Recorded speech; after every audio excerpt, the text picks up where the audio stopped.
Posso falar uma última coisa? Ah, não, já Pode, gravo. não. Começou, não, então deixa, então deixa. Raul. O nome dele é Raul? Raul Serbit. Raul Serbit. Não, não conheço, não. Ô, Então, Luiz, Dá eu uma vou lida sair lá. às 20 horas, hein? você vai ser às 20, Tá Margarete? precisando, você vai sentir minha falta. Puxa vida. Mas fica aí gravado. Muito bem, então vamos lá. Olha, hoje nossa aula 3, não é? Então, na aula 1, a gente fez a explicação do título, né? Dizendo o seguinte: vamos trabalhar em busca, em direção ao pensamento ontológico pós-metafísico, a partir dos conceitos corpo, espaço, corpo e território. Esse é o objetivo, né? E na primeira aula eu não apresentei a metafísica, eu apresentei uma cristalização da decantação da metafísica como um hábito mental. Estão fazendo essa articulação dos nossos hábitos mentais, de como a gente compreende a realidade, como a gente usa a linguagem no cotidiano, no senso comum, isso numa relação com a metafísica, que é a obra de Platão, de Aristóteles, de São Tomás de Aquino, né? Mostrando que a alta cultura, boa parte do senso comum, resulta da cristalização, da ossificação, de decantações, de lentas decantações que tem na origem a alta cultura, seja na filosofia, seja na ontologia. E apresentei o caso do debate entre o cientista neodarwinista Richard Dawkins e o teólogo, né? Demonstrando que por trás das gritantes diferenças havia um traço comum partilhado por ambos, que era tido por ambos como óbvio, portanto, não era sequer percebido, e esse óbvio, que sequer é percebido por ser óbvio, ele resulta de uma decantação da metafísica, né? Que significa o seguinte: se um está certo, o outro está errado. Mas se Deus existe, existe para todos, inclusive para os ateus. Se Deus não existe, ele não existe para todos, inclusive para o crente. Não é? E esse pensamento em direção do qual nós estaríamos indo permite pensar essa questão sobre um outro ângulo. Não é? Então, parece que só há um modo de encarar isso. Um está certo, outro está errado, porque você não pode ter duas afirmações distintas sobre o mesmo objeto, ou as duas estão erradas, ou uma está certa, a outra necessariamente está errada. Não é possível não pensar assim. Eu digo, não é possível não pensar assim num pensamento cristalizado, num hábito mental, a partir das cristalizações. Né? Então, a gente vai tentar pensar, adquirir um exercício, a partir de um exercício de pensamento na linguagem, um pensamento ontológico que nos permite ver essa questão. Por exemplo, esse embate entre Richard Dawkins e o teólogo de uma forma distinta dessa. Não é? Posso apresentar agora um outro exemplo, que é o embate entre o Jung e o Freud. Em tese, eles estão querendo fazer ciência, saber rigoroso, acerca, em tese, de um mesmo objeto, o inconsciente humano. Ora, se o objeto é o mesmo, e se as teorias são distintas, ou ambas estão erradas, falsas, ou uma está certa, seja o Freud ou seja o Jung, e, nesse caso, o outro está errado. Né? A gente vai ver que vamos buscar um pensamento que mostre que a coisa posta nesse modo, ela está posta no modo que oculta mais do que revela o fenômeno. Tá? Esse seria o objetivo de um pensamento ontológico pós-metafísico. Muito bem, então na primeira aula a gente apresentou isso. Na aula 1,5, aquele vídeo de meia hora, eu dei um passo adiante e tentei caracterizar a metafísica como apresentando um traço importante da metafísica, que seria o paradigma da representação, que implica uma determinada relação sujeito-objeto. Isso na aula 1,5. Né?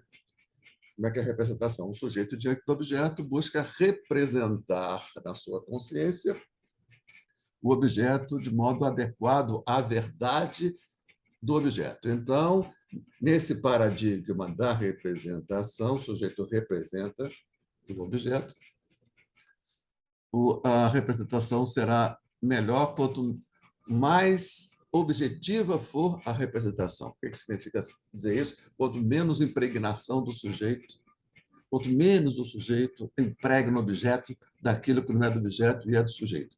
Aí tem todas as técnicas, né, de pesquisa, de lógica, exatamente para nos prevenir, para prevenir o sujeito desse erro, né, imunizar desse erro que qual é? Emprestar o objeto àquilo que não é do objeto.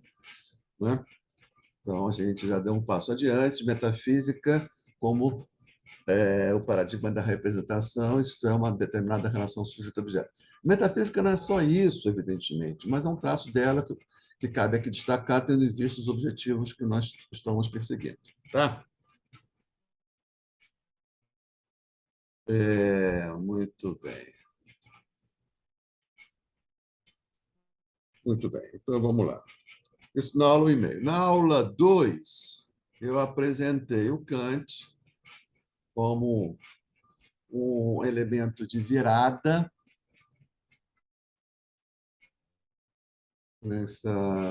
na metafísica, um momento importante. O Kant ainda está no interior da metafísica, mas ele vai colocar nessa relação sujeito-objeto um terceiro elemento, onde tinha um 2, agora tem 3. Isso abre um campo muito novo, um campo novo, uma vereda nova, que boa parte da filosofia contemporânea irá perseguir. Né? Então, na história da filosofia, é dividida assim: a filosofia clássica, né, greco-romana, né, e depois tem a filosofia medieval, tem a filosofia renascentista, tem a filosofia moderna e tem a filosofia contemporânea, que seria aquela que se faz no final do século XIX e durante o século XX. Então, Kant é aquele que abre, a partir dessa tripartição, coisa em si, fenômeno de sujeito, abre o campo, um terreno novo, que boa parte da filosofia contemporânea irá trilhar. Tá?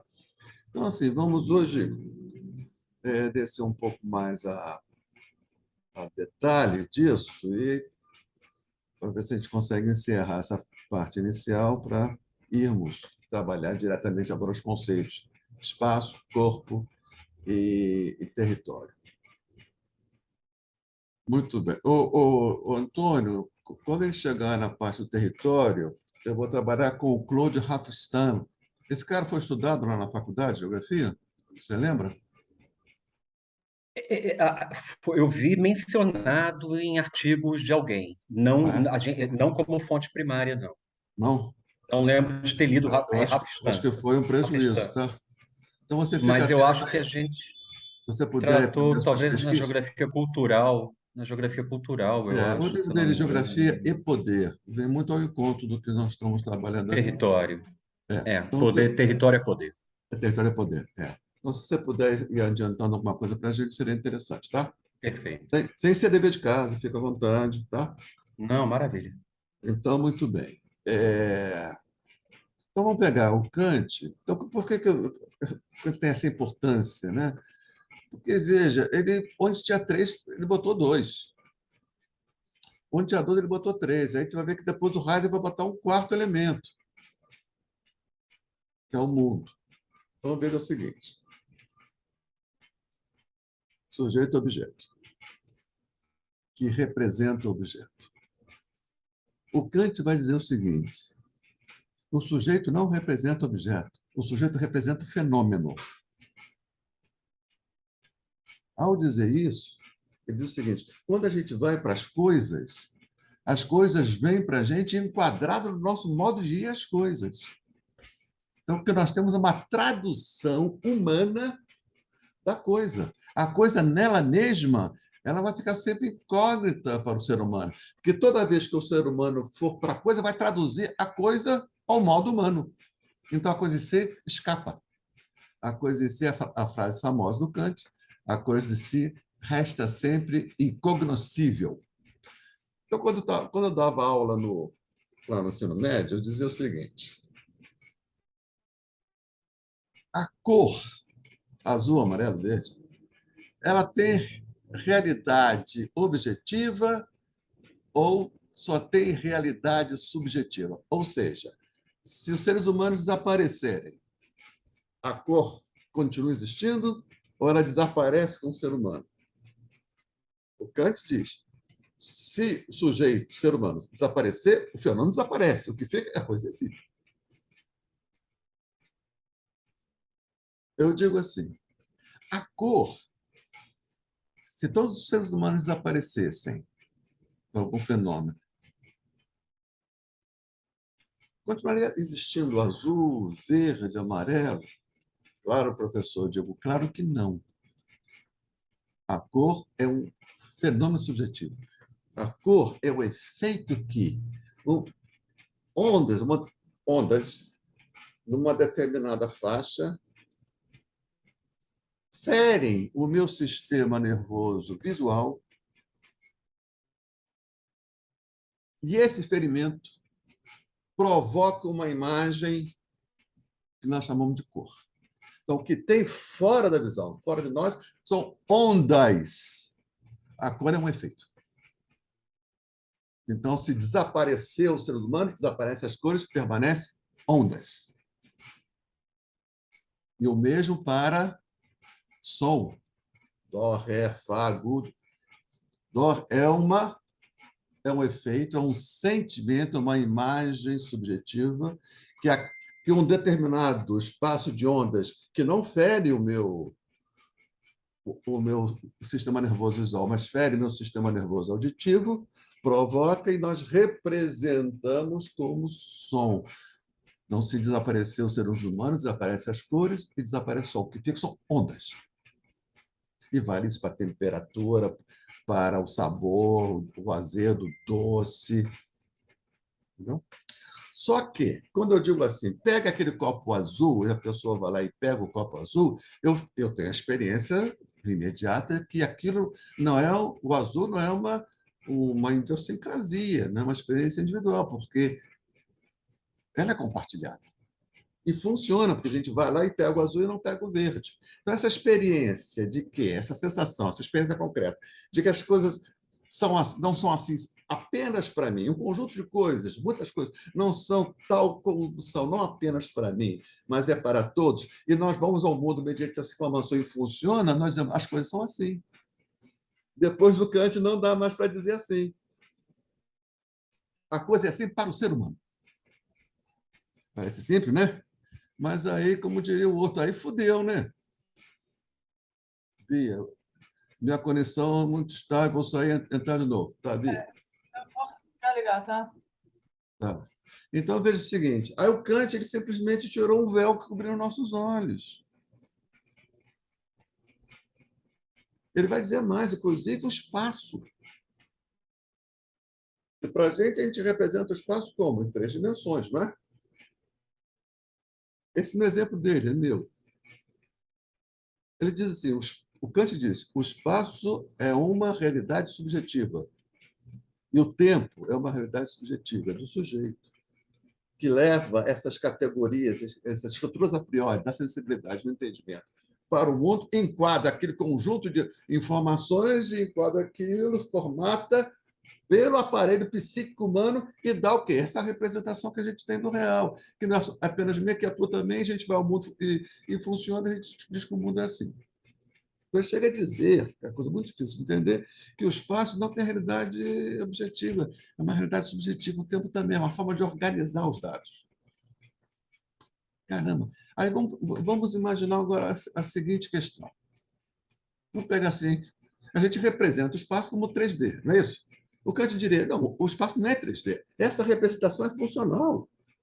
Mas ela acontece tendo em vista que a nossa estrutura é sensível, porque a gente tem um olho aqui e um outro olho aqui, tem uma diferença de alguns centímetros, não é isso? E a minha representação do espaço se faz pela justa posição dessas duas informações, essa que vem desse olho e essa que vem desse olho, que são ligeiramente diferentes, tendo em vista distância, perspectiva de cada uma. Não é? Então, a justaposição de duas imagens ligeiramente diferentes nos dá a sensação de 3D. Eu vou ao mundo com essa disposição e funciona, porque eu pego essa coisa aqui na frente e pego a coisa lá atrás. Quando, às vezes, a gente tem que tapar um olho, a gente sai estabanando tudo, não é? Porque perdemos a noção de profundidade. Então, a gente diz o seguinte, o mundo é assim, mas ele é assim porque nós estruturamos assim, isso também para o tempo, o que talvez explique esses fenômenos de premonição. O cara está aqui, porque esse sujeito tem a estrutura de organização do tempo defeituosa, não é? Então ele pega umas coisas porque ele não está organizando temporalmente como todos organizam. Não é? Então, ele mesmo diz, o Kant, que se desaparecer o ser humano, não teria sentido falar antes, durante e depois. É o ser humano que estrutura a realidade dessa maneira. Tá certo? Então, ele chama assim, as categorias a priori, da sensação e do entendimento. Por que a priori? Antes de a experiência. Então, a coisa em si fornece o material e nós pegamos esse material e organizamos mediante as estruturas que não estão no objeto, estão no sujeito. E resulta daí o fenômeno. Também, portanto, o fenômeno é uma realidade também produzida pelo sujeito. Aí vai começar a entrar, viu, Bea, a questão da produção. Mas veja, mas não é uma produção minha, ou da Bea ou do Antônio. Essa produção é da humanidade. Tá certo? Então, vou falar agora do sujeito transcendental do Kant. Então, Kant colocou uma coisa, né, que está dizendo, a representação não é da coisa em si, é a representação do fenômeno. E esse fenômeno é assim porque nós somos assado. O fenômeno tem essa aparência porque nós temos essa estrutura de percepção e de entendimento. Então, ele faz, a partir daí, o Kant alerta para me faltou a palavra, aquilo que se predica, né? Predicado, uma faculdade, da faculdade ativa do sujeito. Porque no paradigma da representação sujeito-objeto, o sujeito ele é e tem que ser passivo. Né? Ele recebe as informações e representa. Aqui o Kant, o sujeito vai ao objeto e organiza as informações emanadas da coisa em si, e disso resulta o fenômeno. Portanto, o sujeito em Kant é ativo.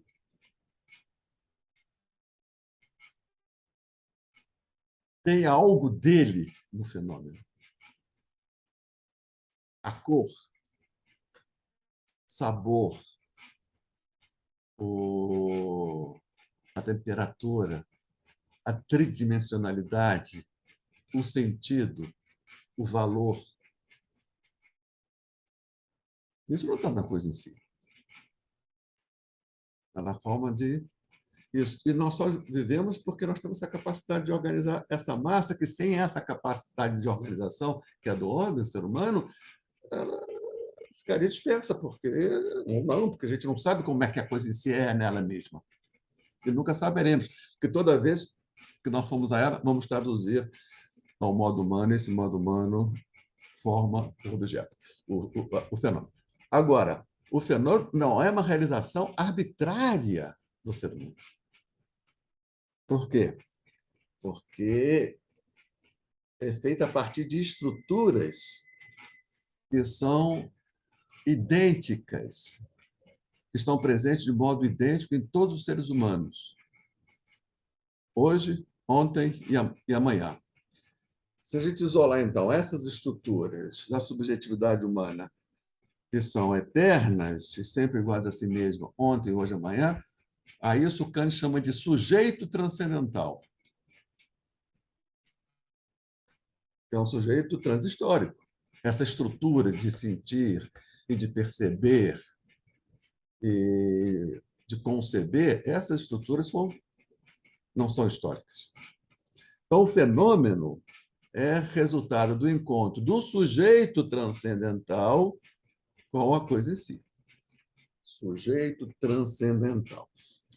O Kant ele abre um campo importante para nós aqui, porque nós podemos dizer o seguinte, que ele está, talvez tenha sido o primeiro, a fazer a relação entre corpo e perspectiva. O corpo aí é o corpo de um homem geral, de um ser humano geral, universal, portanto, sempre igual a si mesmo, seja diacronicamente considerado, seja sincronicamente considerado, através do tempo ou no mesmo tempo. Esse corpo sempre igual a si mesmo, porque é do sujeito transcendental, ele abre uma perspectiva que é a perspectiva humana. Então, Kant abriu o campo que a gente vai explorar aqui à exaustão entre corpo e perspectiva. Só que o corpo do Kant é transcendental. Então, o Kant abriu um campo para o idealismo alemão, que na relação sujeito-objeto vai centrar no sujeito e menos no objeto. Aí tem Fichte, tem o Schelling, tem o Hegel. Que é o seguinte, nessa relação sujeito-objeto, é o sujeito que põe o objeto. Esse é o idealismo alemão. Radicalizando uma tese aberta por Kant. É o sujeito que põe o objeto. Não da seguinte maneira. Em cima da minha mesa não tem nada, esse sujeito, agora botou uma coisa em cima da mesa. Não é nesse sentido que o sujeito põe o objeto. O sujeito põe o objeto no seguinte sentido. Ali onde tinha uma coisa sem sentido, é o sujeito que põe sentido naquela coisa. E veja, nós não vivemos com a coisa, nós vivemos com o sentido da coisa. Então, isso aqui é um copo, ou seja, é um sentido que serve para eu beber água. Água é um sentido que serve para matar a minha sede. E eu valorizo a água pura, a água dessa ou daquela temperatura. Sou eu que estou pondo isso, não é a água que está pondo em mim isso. Sou eu que estou pondo o sentido e o valor. Isso aí é o idealismo. Portanto, cabe o quê? Entender e compreender esse sujeito que põe um sentido, porque ele, em última instância, ele é o produtor de realidade, não a seu bel prazer. Né? Então, isso é o idealismo, uma tendência aberta por Kant. E a outra que a gente vai explorar aqui é da relação corpo e perspectiva. Porque o corpo cria territórios a partir de uma perspectiva. Então, nós podemos localizar aqui no Kant o seu delta zero. Muito bem. Só que o corpo do Kant é desse sujeito transcendental sempre igual a si mesmo.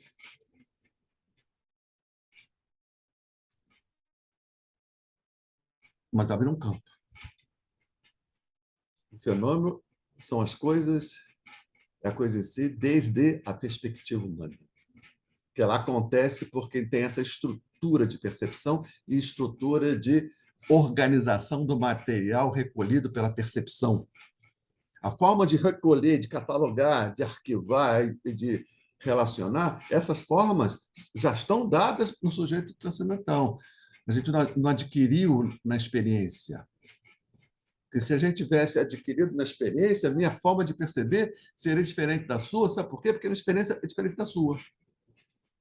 Então, se há algo em mim que é idêntico ao que há em você, isso não veio da experiência, porque a nossa experiência, em alguma medida, é distinta. Então, veio antes da experiência. E mais geral Kant. É o que permite que eu e você tenhamos experiência, e é o que permite que a gente possa falar sobre a experiência que tivemos e sermos compreendidos um pelo outro. Por quê? Porque a estrutura é a mesma. Certo? Muito bem. Então, Kant. Então, o Kant colocou a questão da perspectiva, ainda que perspectiva universal do sujeito, universal, sujeito transcendental. Mas abriu-se uma porta. Um passo adiante vai ser dado... Vou pegar dois exemplos aqui, dois filósofos muito diferentes, um um do outro, mas são pós-kantianos e não negaram essa descendência, que é Marx e Nietzsche, que vão, de certa maneira, tirar esse sujeito kantiano, esse corpo kantiano, da sua transcendência e jogar na imanência. Transcendente significa dizer fora da história. A história muda, mas isso aqui não muda, porque está transcendendo a história. O sujeito transcendental do tudo. Marx e Nietzsche vão jogar na história, trazer esse corpo transcendental para fazer corpo escrito na história. Portanto, esse corpo muda.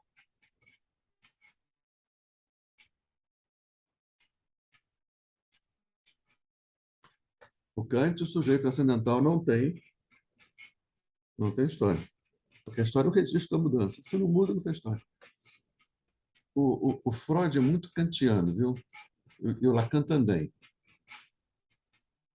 Eu não sei se foi o Althusser que disse que o Lacan disse, que o Freud disse, eu não sei quem é. Então, me disse aí, eu não sei onde é que está a origem, mas a frase é o seguinte: o inconsciente não tem história.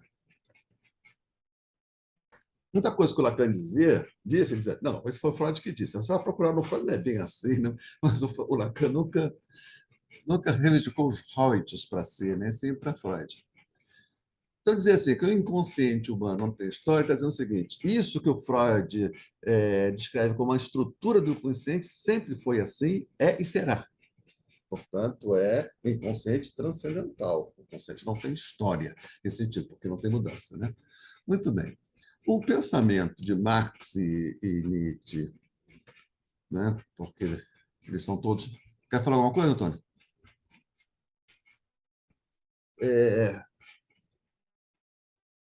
Esse pensamento, então, de Marx e Hegel, de Marx e Nietzsche, por exemplo, já está muito marcado por isso que o Hegel trouxe de maneira assim, muito decidida e decisiva, que é a história.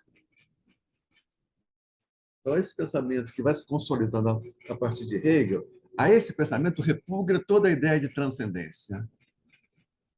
Tudo está na história. Tudo é atravessado por ela.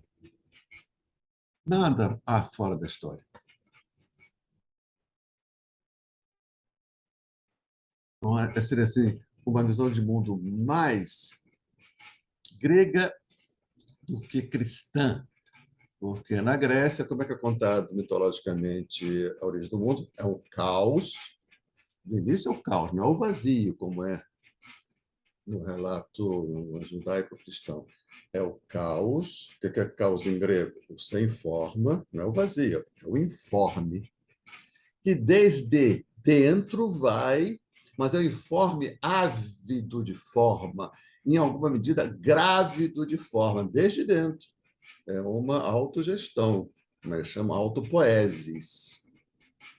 Então, ele vai, do caos surge a primeira forma organizada, ainda bruta, mas fértil de futuro, porque se dividiu entre Geia e Urano, terra e céu, masculino, feminino, e aí engendra a primeira geração dos deuses, a segunda geração. Portanto, é um autopoesis, é um engendrar de realidade desde dentro. Portanto, no mito grego não há a ideia de transcendência, totalmente diferente do mito judaico-cristão, que diz, no princípio, era um vazio, era um espaço vazio no qual seria projetada a obra de Deus. Então, Deus criou o mundo fora dele.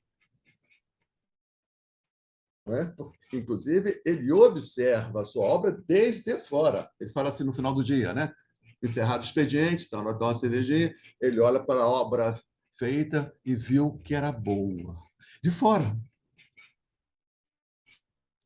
De modo transcendente, sobrenatural, bem de fora, e vê, era boa. Ou seja, ele se reconhece na sua obra, mas não se confunde com ela. O que ele reconhece? É uma obra perfeita, ou seja, ele produziu uma distinção, mas manteve a integração. Aí, a partir daí, primeiro, segundo, terceiro dia, é um trabalho sempre de distinção. Distinguiu a noite do dia, distinguiu a terra da água, aí vai distinguindo e sempre se recolhe no final do dia, olha a obra transcendentalmente e reconhece aquela moça e viu nela. Então, o que ele vê ali? A multiplicidade mantida a unidade. Isso é o divino. Isso aí é isso que ele reconhece. Mas de fora. Então, nós temos esses dois grandes modelos, né? Agora, no modelo judaico-cristão, a diferença é sempre oriunda, não de uma força imanente, sempre oriunda a produção da diferença em meio à unidade, preservada a unidade, é sempre obra de uma força externa, sobrenatural, que é Deus. Certo? Então, nós temos o modelo da transcendência, que está em Kant. Esse sujeito transcendental é transcendente. E tem o modelo agora que vai imperar a partir de Hegel. Não, nada é transcendente, tudo é realização desde dentro. Então, tudo está na história. Nada escapa a ela. O que faz com que Deus morra. Porque ele vai ser tragado pela própria história.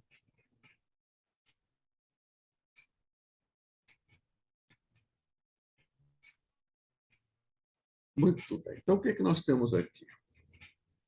Kant abriu uma cunha daquele modelo rígido, sujeito-objeto, sujeito representando objeto, quando ele diz o seguinte: não, o sujeito não é só passivo, ele não só representa, ele, em alguma medida, cria o objeto, fazendo aparecer diante de si o fenômeno, que a única coisa que ele pode conhecer é o fenômeno, nunca a coisa em si, nunca o absoluto, o fenômeno.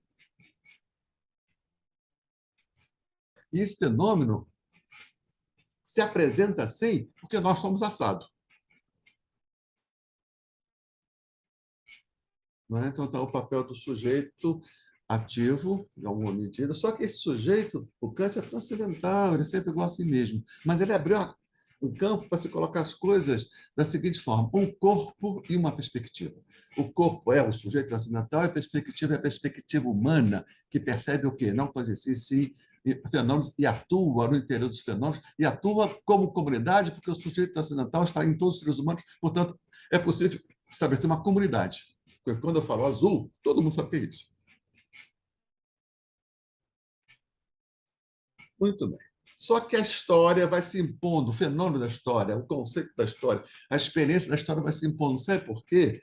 Porque antigamente, antes aí do medievo, você precisaria de 4, 5 gerações para se perceber uma mudança. Ou seja, nenhum ser humano, o ser humano nascia e morria no mundo exatamente igual ao que ele nasceu. Não havia experiência concreta da história. Agora, não. O ritmo da história vai se acelerando de tal maneira que o único indivíduo ele vai morrer no mundo, em alguma medida, diferente do mundo que ele nasceu. E ele percebe que essa é uma torrente que não se pode conter, que é uma roda que não se pode reverter, não se pode conter nem reverter o curso da história. É uma experiência concreta, real. Não é o filósofo que está dizendo isso. O filósofo está tentando teorizar sobre uma experiência comum que vai cada vez ficando mais clara e mais intensa. O caráter histórico do ser humano. Portanto, não se sustenta, nesse sentido, a compreensão do sujeito transcendental, mas se caminha na seara aberta por Kant. Ou seja, um corpo e a perspectiva que se apresenta a partir desse corpo. O Marx realiza isso da seguinte forma. O que implica, antes disso, o Marx implica dizer o seguinte: o conceito de verdade esteve desde sempre associado indelevelmente ao conceito de universalidade. Portanto, não há verdade relativa. Não é? Então, a verdade é a verdade porque é para todos. E, para ser para todos, ela tem que estar ancorada em duas coisas. Uma coisa que esteja fora de nós, não é? E uma coisa que esteja dentro de nós, na mesma medida, para todos os seres humanos. O nome disso é logos ou razão. Então, a verdade universal associada à razão. Isso é metafísica. Não é? O Kant, portanto, como o sujeito dele é transcendental, esse sujeito é capaz da verdade, não da coisa em si, mas do fenômeno. Muito bem. Quando entra a história, e destrói crescentemente a ideia de universal, ela abala a ideia de verdade, porque a verdade estava associada com a universalidade, entende? Então, os filósofos vão ter que resolver esse problema sério. Como manter o conceito de verdade se eu não tenho mais a universalidade, porque eu estou dentro da história e não posso negar esse fato? Esse é um problema que o Hegel teve que enfrentar. Se o Hegel é radicalmente histórico, como colocar a verdade na história? A verdade vai ser histórica. Pronto. Então, a verdade foi vivida pelo grego de tal maneira, foi vivida na Idade Média de tal maneira, no Renascimento, ele entra em crise, na modernidade de tal maneira, e agora nós estamos vivendo o quê? A pós-verdade, porque tudo que ela podia ser, ela já foi. Entendeu, Antônio? Ela não tem como se desdobrar a si mesmo sendo verdade. Então, o fenômeno da pós-verdade não é um fenômeno criado pelos filósofos, não, cara. É um fenômeno vivenciado em todas as dimensões, inclusive pelos filósofos que anunciaram isso 200 anos atrás. Entendeu? Então, eu gosto muito de lembrar isso, quando o dicionário Oxford, acho que em 2016, o dicionário Oxford, a cada ano, elege a palavra do ano que vai fazer parte do dicionário, vai ser dicionarizada e vai fazer parte do dicionário daí em diante. É muito interessante pesquisar isso. A cada ano, qual foi a palavra que foi. Então, antes de entrar no dicionário, ela tem que ter vigência nas ruas. E não uma vigência que parece supérflua, que no ano seguinte ela vai desaparecer. Os caras têm que ter olfato suficiente. Essa palavra que ganhou vigência, ela tem tudo para continuar sendo, portanto, tem que ser dicionarizada. Então, foi em 2016, a palavra post-truth foi dicionarizada porque ela já tinha existência real. Então, aquilo que Nietzsche anunciou em 1880, em 2018, já não era uma coisa de filósofo, era uma coisa que estava nas ruas e teve uma instrumentalização política avassaladora, por exemplo, na campanha do Brexit, por exemplo, na campanha do Trump, por exemplo, na campanha do Bolsonaro em 2018. Não é? Portanto, aí, a verdade que era universal, ela também foi tragada pela história. Deus que era universal, ele também foi tragado pela história. Mas a craseada história, nada escapa. Muito bem. Então, veja, o Hegel tinha que, filósofo comprometido com a verdade, mas ele também comprometido com a concepção de que o ser não é, ele devém, torna-se. Marx vai também resolver essa questão ao seu modo, que é uma questão que vai nos interessar muito aqui de perto. A resolução que o Marx deu, ao seu modo, é a resolução que o Nietzsche vai dar ao seu modo, e a gente vai trabalhar a partir dessas resoluções, no campo aberto por essas resoluções, que eu vou chamar assim da relação corpo e perspectiva. Então, Marx diz o seguinte, o livro dele, O Capital, ele tem um subtítulo. O Capital, Crítica da Economia Política. Essa palavra, economia política, na Alemanha significava o que nós chamamos hoje de teoria econômica. Economia política, isto é, teoria econômica. Então, é crítica da teoria econômica existente no tempo dele, que eram os fisocratas, né? O Smith e o Ricardo. Então, crítica, o Capital é uma crítica dessa teoria. Né? Ele diz o seguinte, como se ele dissesse o seguinte, tudo que o Ricardo e o Smith disseram, ele não está errado, não. Mas desde... Não é com essas palavras, mas é isso que eu estou dizendo. Mas eles têm uma visão acanhada. O que eles viram, eu vi.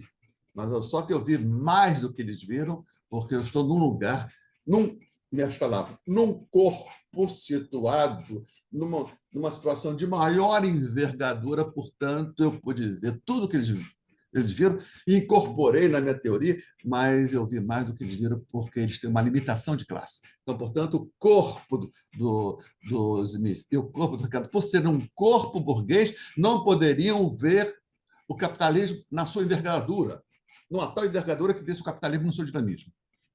Né? Então, é só desde um corpo constituído pelo interesse do proletariado que o capitalismo poderia ser visto na sua verdade. Olha só, manteve verdade e associou, não com relativismo, a sua verdade, a verdade do burguês, a verdade do proletário. Não, sabe por quê? Não é relativismo? Porque o Marx diria assim, eu vi tudo o que ele viu e vi mais, portanto, não é relativo.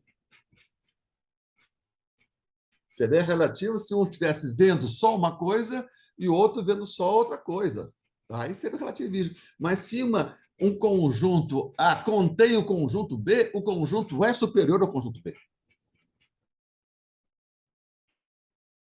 Porque tudo que está no B está no A. Mas tem coisa no A que não está no B. Imaginaram esse ciclo? Conjunto A grande, no interior do conjunto A, o conjunto B. Adam Smith e o Ricardo são o conjunto B. E a teoria marxista seria o conjunto A. Assim, porque é como Marx descreve a sua crítica à economia política. Portanto, nós temos aí corpo e perspectiva. Mas, dizendo mais do que o Kant pode dizer, a envergadura da perspectiva vai depender da potência do corpo. Estamos chegando no nosso ponto.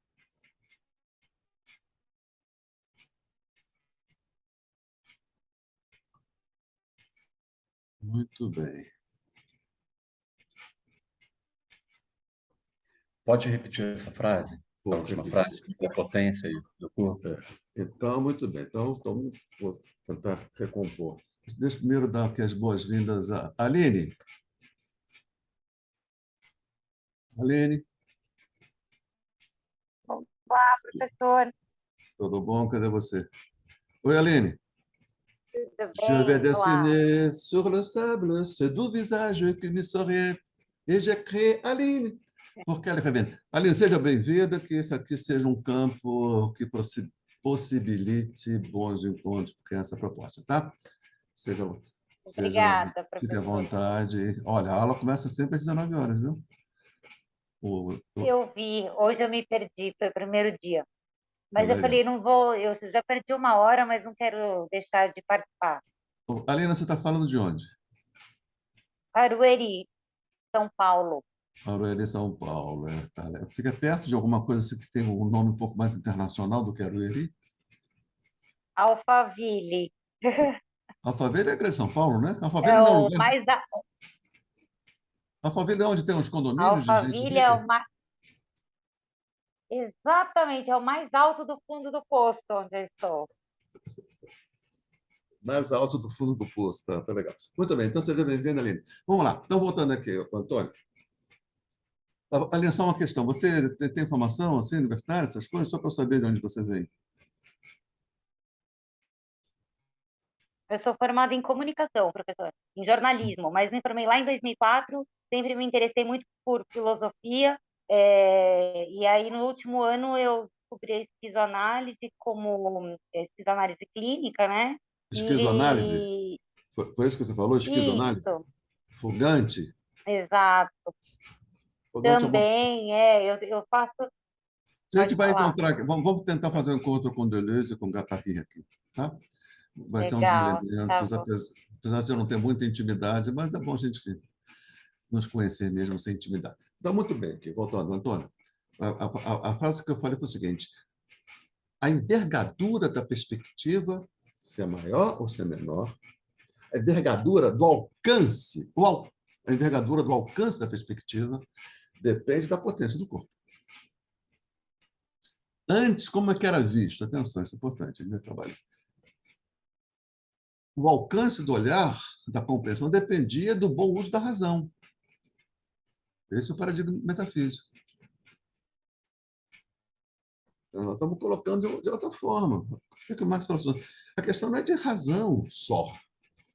É de onde essa razão acontece como perspectiva. É o corpo que dá orientação para a razão. A razão em si ela é desorientada. Ela pode olhar para cá, pode olhar para cá, para cima, para baixo, entendeu? Quem dá essa orientação não é a razão, porque ela não é orientada, porque ela não tem tesão. Inclusive, ela expulsa o tesão para ser razão. Ela não tem interesse, ela não tem afeto. Entendeu? Ela é só razão. Então, o que está se querendo dizer é o seguinte: o Kant diz, o sujeito transcendental ele é um sujeito sem paixão, sem corpo. Nesse sentido, corpo corpóreo de paixão. É transcendental.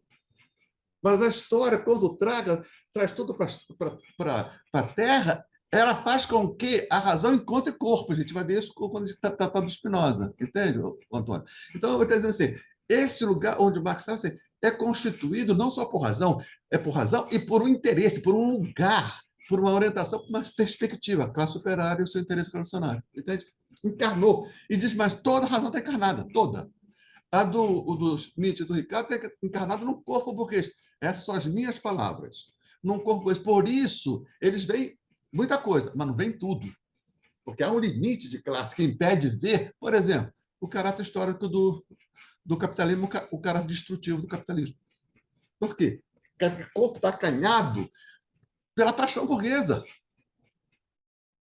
Entendeu? Então, podemos dizer assim, a paixão cega? Não, depende da paixão. Tem paixão que cega, tem paixão que ilumina. O que não tem é razão sem paixão, sem afeto. A gente vai ver mais adiante, tá? Então, muito bem. Então, voltando aqui.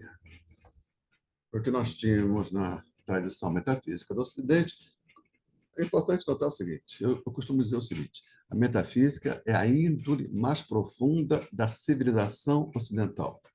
Civilização ocidental, isso que começa com o encontro do racionalismo grego com o cristianismo, com o monoteísmo judaico tornado universal via cristianismo. Isso se encontra em Roma. Há uma, como diria o Bolsonaro, piton clima. Eles... Não, foi uma citação horrorosa, não esquece essa merda que eu falei. Não é? Há uma afinidade eletiva entre eles, há um amalgamento de início, a filosofia submetida à religião, daí surge uma teologia, eu não tenho conhecimento que aconteceu em outro lugar da Terra, um fenômeno como esse, ou seja, uma ciência de Deus, ou seja, todo arcabouço racional, conceitual produzido na Grécia para serviço de uma suposta religião revelada. Deus chegou para Moisés e depois se encarnou em Jesus, não é? E todos esses dois extraordinários acontecimentos vão ser ditos não apenas fazendo apelo ao sentimento íntimo da fé, fazendo apelo, inclusive, à razão, porque isso pode ser sustentado, foi isso que o amálgama permitiu ver, sustentado numa teoria de Deus a partir dos conceitos produzidos pelo racionalismo grego, né? Então, muito bem, então isso constitui a índole, esse encontro só foi possível porque havia uma metafísica realizada como razão na Grécia e realizada como sentimento íntimo, como fé, do outro lado do Mediterrâneo, e isso marcou profundamente a índole da civilização cristã, seja nas concepções de mundo, nas artes, na religião, na filosofia. E eu disse que isso foi decantando, foi se cristalizando como hábitos mentais a ponto de... Aí trouxe o embate entre Dawkins e o teólogo para representar isso. Disse que com Kant se abre uma nova vereda, quando ele torna complexa a relação sujeito-objeto, dizendo não são dois, são três. Coisa em si, o sujeito e o encontro dos dois como fenômeno. É aquilo que, como a coisa em si aparece para nós, não é mais na forma da coisa em si, é na forma do fenômeno que é produzido também por nós, sujeito ativo. Né? Muito bem, então aí está a constituição dessa compreensão possível, se abre um campo de compreender. Nós percebemos assim, compreendemos assim, porque nós somos assado. Se nós fôssemos de outra forma, o fenômeno teria outra configuração. Portanto, é desde a perspectiva humana. Então, esse corpo humano, que na sua subjetividade tem uma estrutura que é universal, percebe assim porque nós somos assim. Nós somos assados. Então, se colocou a questão do sujeito como ativo. Muito bem. Só que esse sujeito ativo do Kant é um sujeito que está além da história e não paga o imposto da história. Se livra da história, sai incólume dessa voracidade que a história é. Sai incólume. Aí o Hegel vai dizer, não, nada sai incólume da história. Toda a história traga, tudo, tudo, tudo. É o devir. Nada é, tudo devém, tudo torna-se. Né? O Heráclito, né? Ele é um heraclitiano, é o fluxo. Então, precisa saber a gramática do fluxo, não a gramática de uma suposta coisa que nunca muda. Isso não existe, abandona, desiste que essa busca é inútil. Né? Então, agora somos intérpretes do fluxo. Hegel, né? Então, Marx fala assim, ok, eu vou fazer... o Capital é crítica da teoria política. É uma crítica, ela começa com uma crítica, mas para se arar o terreno, tirar o entulho, né? Para poder analisar o Capital, precisa tirar o entulho, que é como ele chama, a ciência burguesa da economia. Ele fala, tudo que eles veem eu vejo, só que eu vejo enquadrado num quadro de mau alcance. Aí eu digo porque o corpo do Marx é mais potente, porque ele não está, como diriam os franceses, bianaleso no capitalismo. Ele não está confortável no capitalismo. Portanto, ele tem uma visão crítica do capitalismo. E só coisas do capitalismo só podem ser vistas de uma visão crítica que se distancia. Para que lugar? Não um lugar na universalidade, porque essa universalidade mostrou-se, a história mostrou que ela não existe, é uma abstração, é muito mais um desejo do que uma realidade. Que lugar, então? Tem que ser um lugar encarnado, o lugar da classe operária. Então, a classe operária seria o lugar que constitui um corpo esse que abre uma perspectiva de maior alcance para ver o capitalismo do que a perspectiva burguesa. Portanto, não é relativismo, porque A contém B. Né? Portanto, por quê? Porque o corpo proletário, nesse caso, para lidar com o capitalismo, é mais potente que o corpo burguês. Porque o corpo proletário pode sobreviver ao fim do capitalismo. O corpo burguês, não. Entende? Muito bem, está aí. Se criou um modelo. O Marx está dizendo o seguinte, essa visão da história minha é verdadeira, mas ela não apela para o universal. Apela para um concreto. Seria um concreto que traz na sua concretude universal. É assim que um grande marxista vai resolver essa questão, né, da metafísica, o Lukács, né, o húngaro. Mantém o ideal universal, a universalidade como ideal, é verdade, mas ela não acontece como resultado de uma razão que sai da história, sai dos desejos, sai das inscrições e se posiciona em lugar nenhum para poder, sem essas inscrições, poder contemplar a universalidade, portanto, ter o atestado de verdade. Não, é uma verdade agora que acontece na inscrição, mas não é toda a inscrição, depende das potências inscritas naqueles corpos. Estamos já nos aproximando dos nossos conceitos. Tá legal? Muito bem. O Nietzsche vai dar um passo mais adiante, porque ele vai não teorizar, porque o Nietzsche não teoriza no sentido próprio da palavra, né? O Nietzsche não é um sujeito que demonstra, é um filósofo que mostra, assim, é um modo assim uma encenação teatral, sabe? Ele pega alguns personagens e encena. E a teoria dele estaria subjacente a essa encenação. Ele não demonstra, ele não argumenta, ele mostra, às vezes de modo assim, histriônico, não raro, de modo histriônico, escandaloso, agressivo, extemporâneo, peremptório. Né?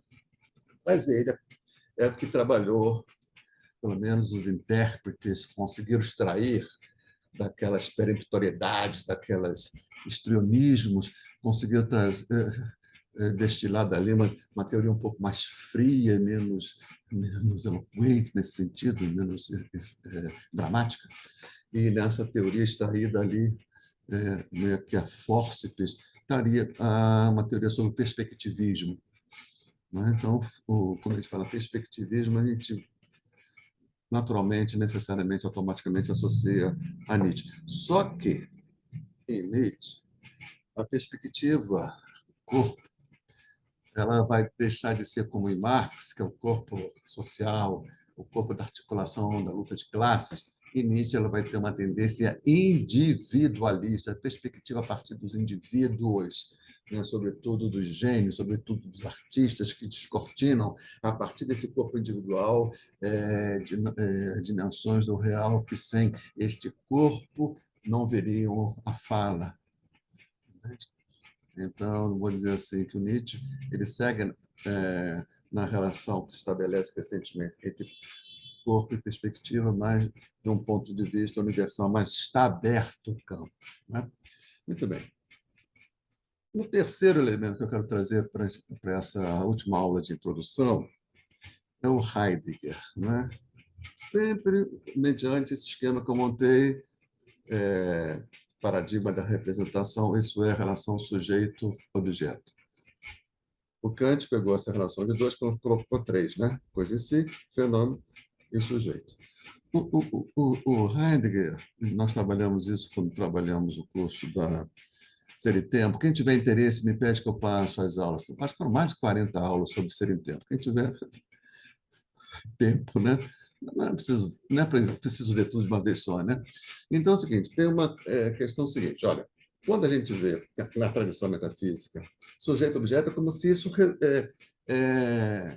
resumisse o real. Tem sujeito e objeto, se você tirar os dois, tirou tudo. Se você tira o sujeito, fica objeto.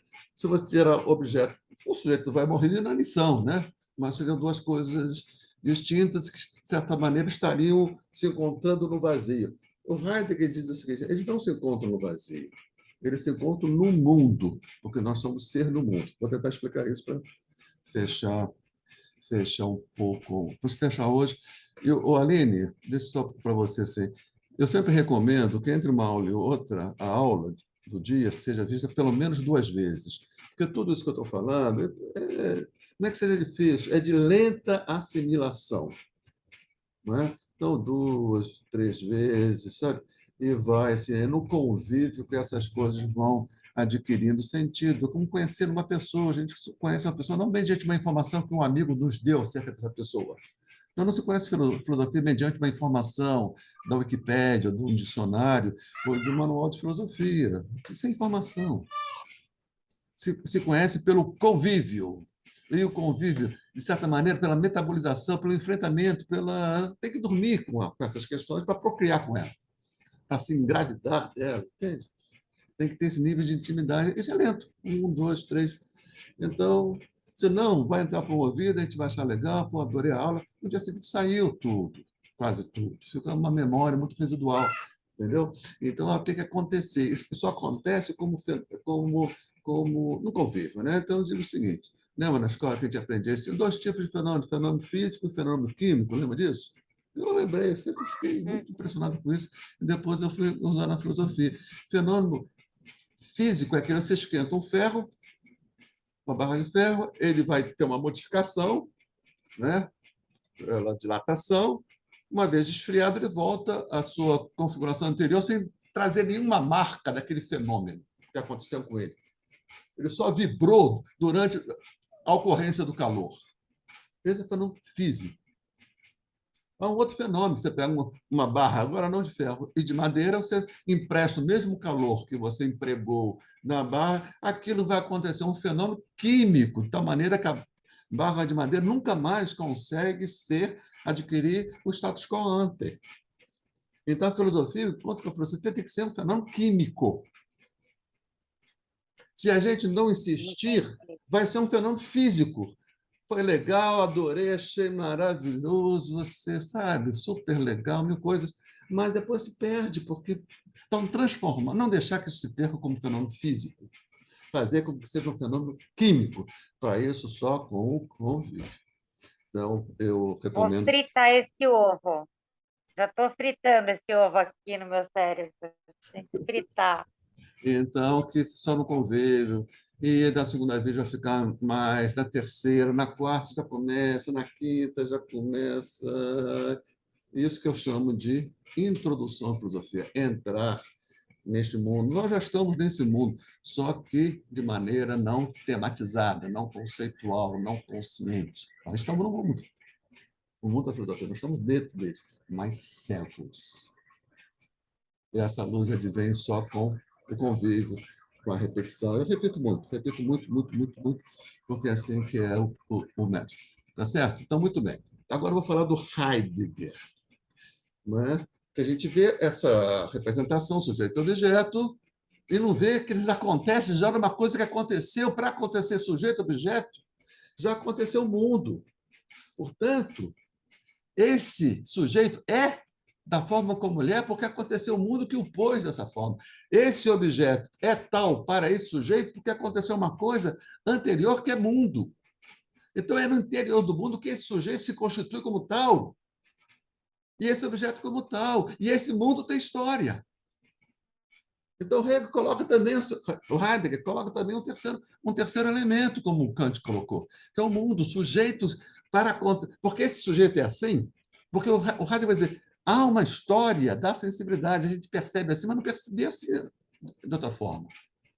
A gente sente assim, mas não se sentia assim de outra anteriormente. A gente compreende assim, mas se compreendia assado de outra forma. O sujeito também tem uma construção, tem uma produção de subjetividade. Ele não é igual a si mesmo, como supunha Kant. Ele está na história, e a história é a história do mundo. Então, o objeto chega para o sujeito pela mediação do mundo.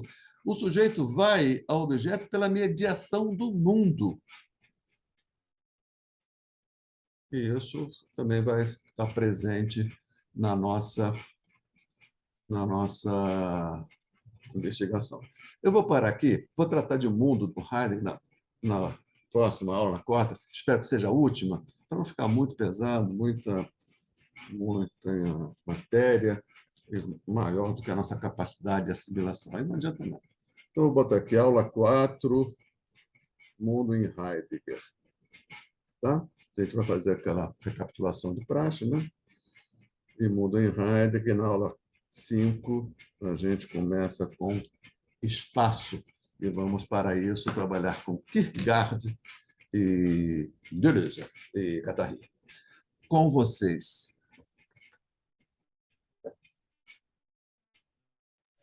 Uma pergunta. Diga lá. A questão do fenômeno. Nós Sim. não vamos. Husserl, aí ele é dispensável nessa questão. Não. Ele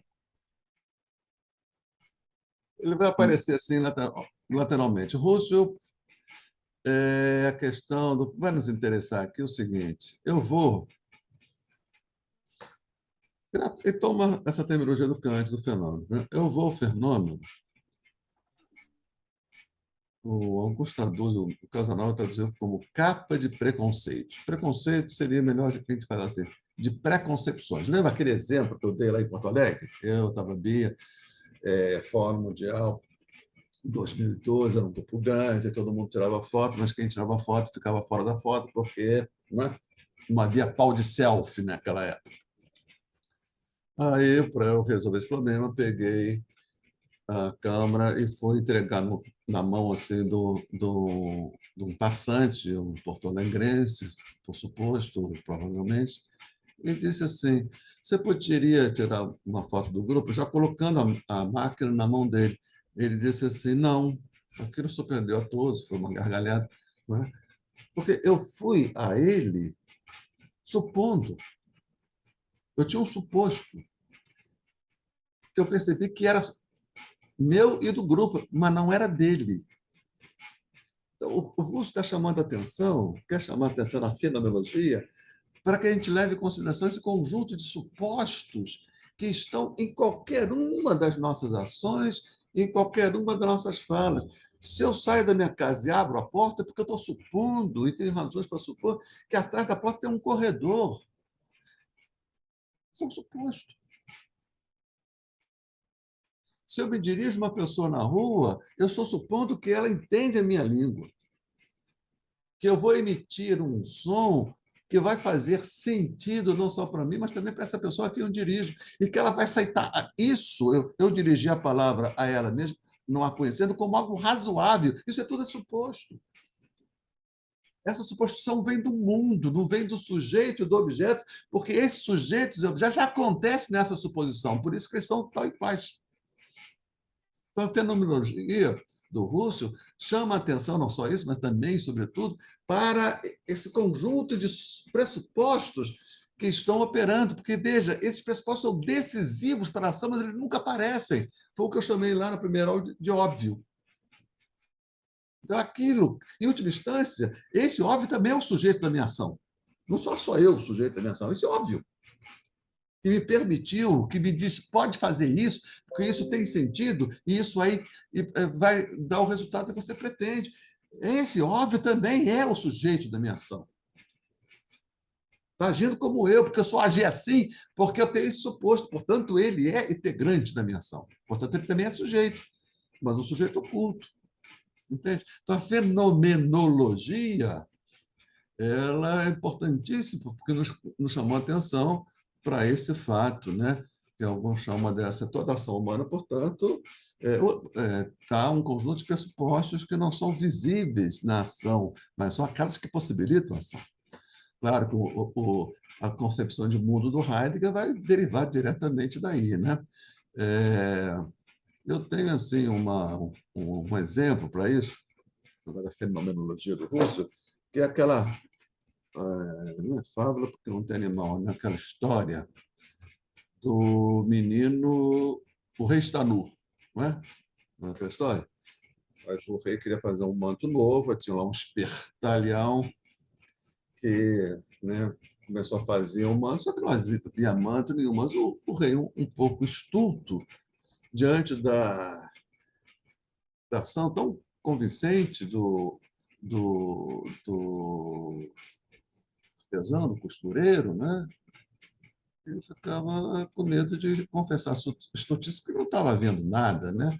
Mas ele não queria confessar sua estultice, talvez eu não esteja vendo nada, uma deficiência minha, eu quero ocultar essa deficiência. Então, ficou um dia que o manto ficou pronto, ele foi à sacada do palácio mostrar o manto ao povo, e o povo ali, cada um por si não via nada, mas todo mundo estava vendo e aplaudindo entusiasticamente.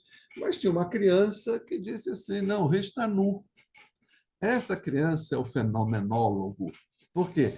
Essa criança tinha um olhar puro, ou seja, ingênuo, ou seja, um olhar que não estava contaminado pela ideologia que forma consciências, que forma visão, que forma subjetividade, né? Mas essa criança, como chegou agora, ela não estava ainda sujeitada, não era um sujeito que se formou nesse assujeitamento, então estava livre dessa capa, né? Então, o pressuposto da comunidade não era. Ela pôde ver, então, com esse olhar que foi diretamente às coisas, como diria que seria o lema do Russell. Entendeu? Então, de certa maneira, nós teríamos que ter como modelo esse olhar infantil que viu que o rei está nu. É muito difícil ver que o rei está nu sem ser criança.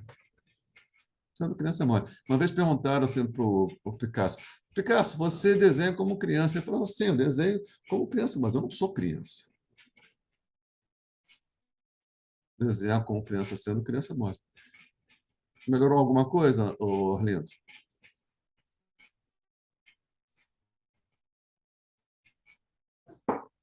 Perdemos o Orlindo. Palavra aberta. Com vocês. Tudo bem, Luiz. Vamos em frente. Vamos em frente. Luiz? Fala. Não, eu não tinha ainda pensado nisso, quer dizer, que você trouxe, né, sobre o corpo.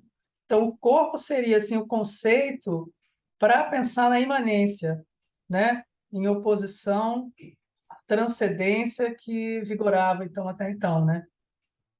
Então, o corpo é o elemento que vai trazer para o aqui e agora. Também, mas também outra coisa importantíssima, está isso aqui agora, está na história, né? Agora, é imanente, né, que é mais amplo que isso. Mas o corpo sempre nos remete a uma coisa que a gente vai pegar com Spinoza, sempre um composto. Sempre um composto. Não há corpo composto, sempre há composto. Né? Então, a potência desse corpo em ser assujeitado, a potência desse corpo em criar território, vai depender das forças que o compuseram.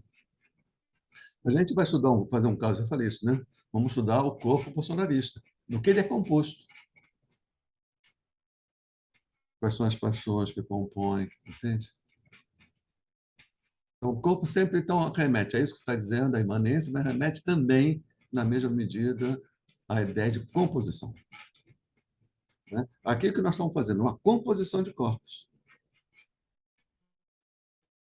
O meu corpo é composto, o seu também é composto, e essas duas composições estão compondo aqui um território, onde certas coisas devem fluir, porque houve essa composição de corpos e essa construção de território.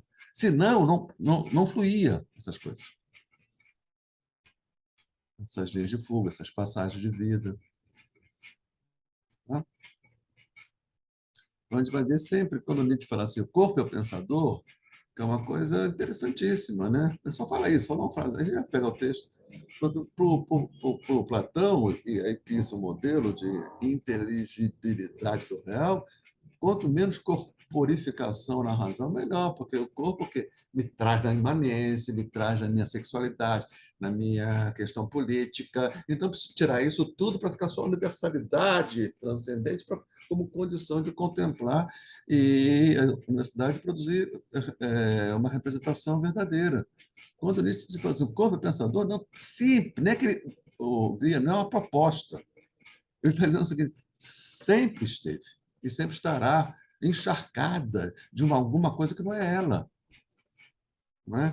Aí o Damasio, esse português, Antônio Damasio, né, esse best-seller, neurocientista, né?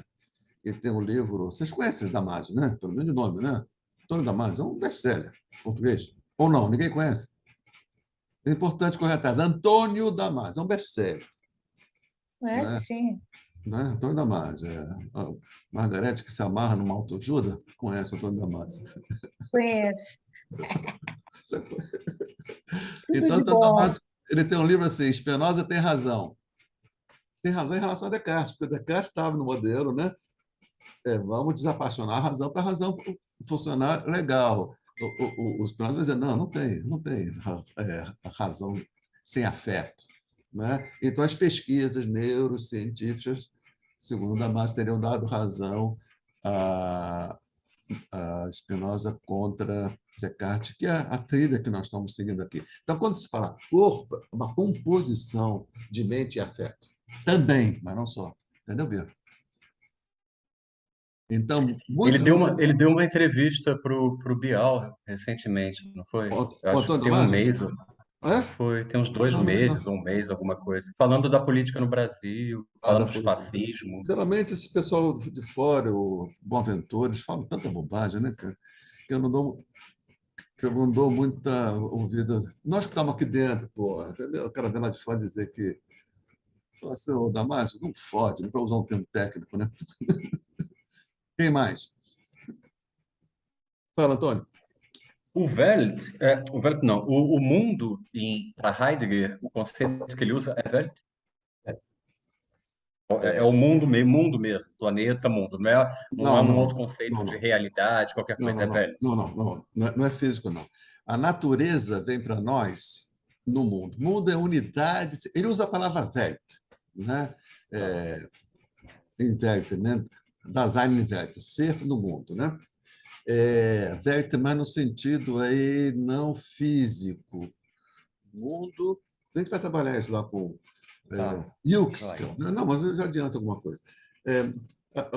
A imagem que eu dei diversas vezes, viu, Antônio, no curso anterior, quando eu estava trabalhando no rádio, é o seguinte: é no bar. Você está no bar. Vamos admitir. Então, o fato de eu estar sentado e ter um sujeito de uniforme em pé, que me permite dizer assim, 2 na pressão, isso ter todo o sentido. Não é dado nem por mim esse sujeito se dirigindo a outro, é dado pelo bar.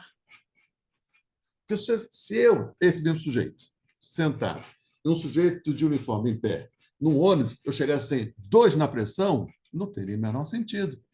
Então, o sentido vem de onde? Do mundo. Então, o bar é o mundo. Se só houvesse bar, ele seria o mundo do Heidegger. E veja, e o bar não se deixa dizer pela soma dos objetos. Você vai somando todos os objetos, aquele balcão é balcão porque está no bar, aquela cadeira é cadeira de bar, não é? Aquela mesa, aquele cozinheiro, cozinha de bar, eu sou cliente, o outro tudo que está ali porque uma coisa esteve ontologicamente antes, não logicamente. Logicamente antes, não ontologicamente, que é o mundo, bar, que dá sentido às coisas. Então, o mundo é o quê? Unidade de sentido que dá sentido a cada uma das coisas do seu interior, inclusive a natureza. A natureza chega para a gente pelo mundo. Portanto, se o mundo muda, a natureza muda. Porque para o homem primitivo, a natureza era uma coisa que é diferente da nossa, para nós, porque o mundo mudou. Para nós, a natureza é, espero que deixe de ser em breve, um estoque de recursos postos à nossa disposição. Porque é o mundo técnico-científico, capitalista. Para o homem primitivo, não. O mundo era expressões das potestades, expressão dos seres divinos. Entendeu?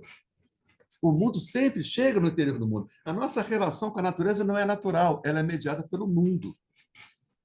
Tá? Ficou mais ou menos claro? Então, esse Welt do Heidegger é nesse sentido. Oi? Fala, Moscardini. Professor, então esse Fala. mundo...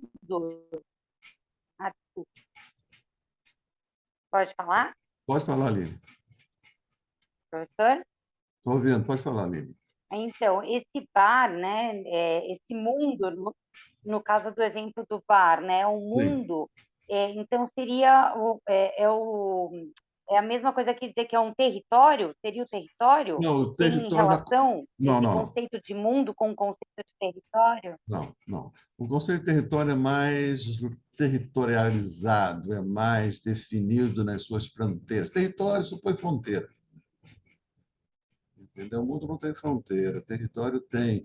E território tem as forças territorializantes que podemos identificar, pelo menos, boas partes dela. O mundo não. As forças que compuseram o mundo são as grandes questões, a metafísica, o cristianismo, a ciência que construíram esse mundo, entendeu? São movimentos... E o bar, professor? O bar foi um exemplo que eu dei, né? Para dizer o seguinte, aquelas coisas têm sentido ali porque tem uma coisa que está embarcando e dando sentido. Então, o mundo é unidade de sentido. Todas aquelas coisas têm sentido porque tem uma unidade que não é dada pelas coisas, sim pelo bar. Então, é um exemplo que supõe, portanto, que a gente tem uma capacidade de abstração. Então, o mundo, os territórios acontecem no mundo. Então, Ok. o mundo estaria mais pro próximo, espaço, mais próximo que abriga, do espaço, que abriga o mas quando corpo. Isso, Antônio. O mundo estaria mais para o espaço. Mas quando eu não identifico o mundo para o espaço, eu quero ressaltar que no espaço tem reservas de potência, reservas de sentido que não foram realizadas nem no mundo nem no território. Entende? Então, não é exatamente a mesma coisa. Com o tempo, a gente vai vamos nos Obrigada. acostumando com essa... Margarete.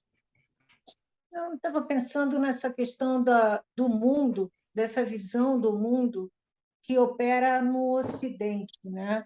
E essa herança de Prometeu.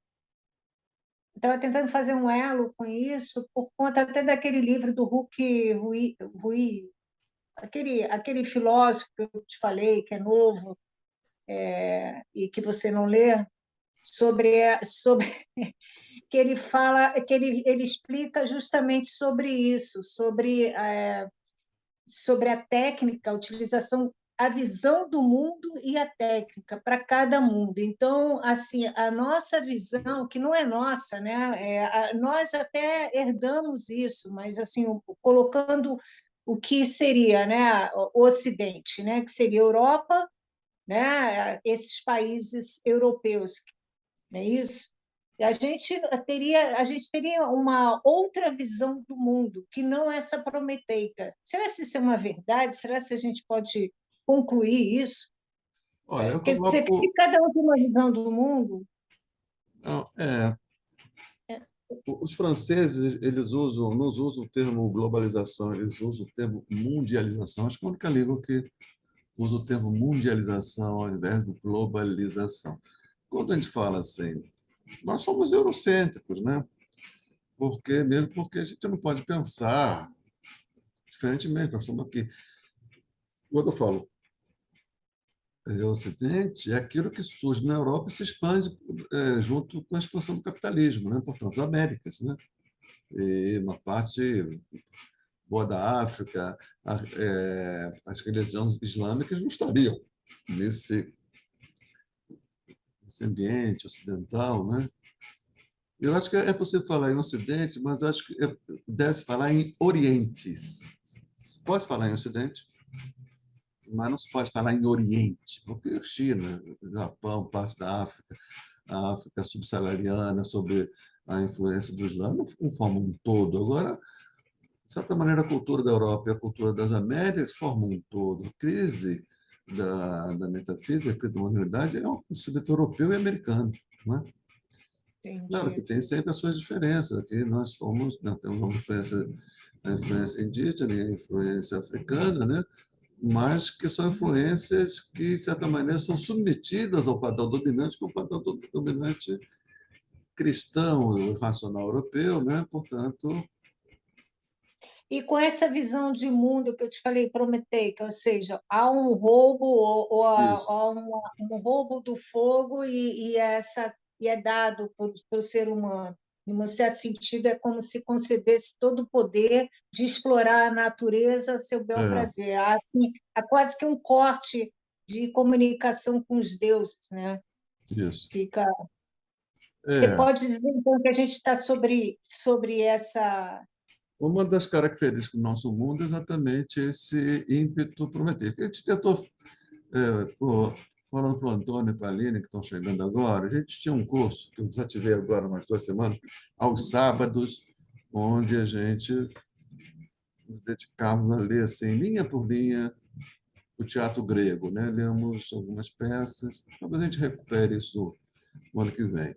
Então, lemos Orestes, lemos Antígona, lemos Medea, e lemos esse ano, recentemente, o Prometeu, do Ésquilo, né?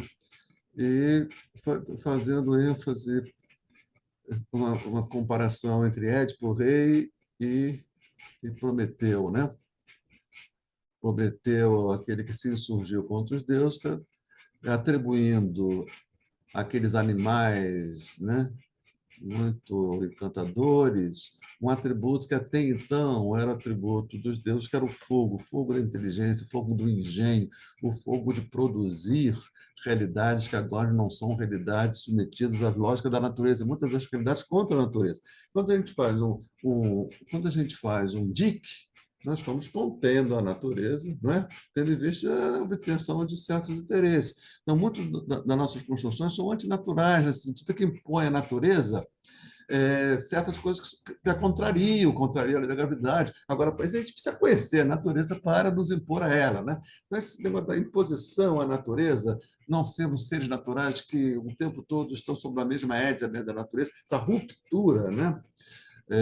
Que está dito lá no episódio da serpente, quando ela pergunta-se para ela, o que vocês podem? Ela diz assim, nós podemos tudo, menos de comer o fruto da vida eterna e do conhecimento simbólico do bem e do mal, né? Aí, uma vez, engraçado, nessa nova dimensão, portanto, agora existe um ser vivo que não age apenas naturalmente, ele está na natureza, mas não naturalmente, ele está na natureza humanamente, e para isso ele constrói mundo. Então, a construção do mundo substitui a inserção no mundo natural. Todo ser vivo tem que estar incerto. Lembra que a gente brincou com isso, Margareth? Nós somos incertos com S, de modo incerto com C, porque o mundo é transitório. Então, a gente, quando cria mundo, é uma forma de dar um abrigo, dar uma sustentação, dar uma aparência de que nós somos também seres naturais, como os demais seres naturais são. Porque podemos viver incertos com S, com C. Não é? Então, teve esse modelo do Prometeu, que dizia o seguinte: vocês vão ser senhores do mundo, não é? Vão poder impor a sua vontade ao mundo, desde que vocês tenham inteligência, o engenho para dar conta disso. Isso Prometeu.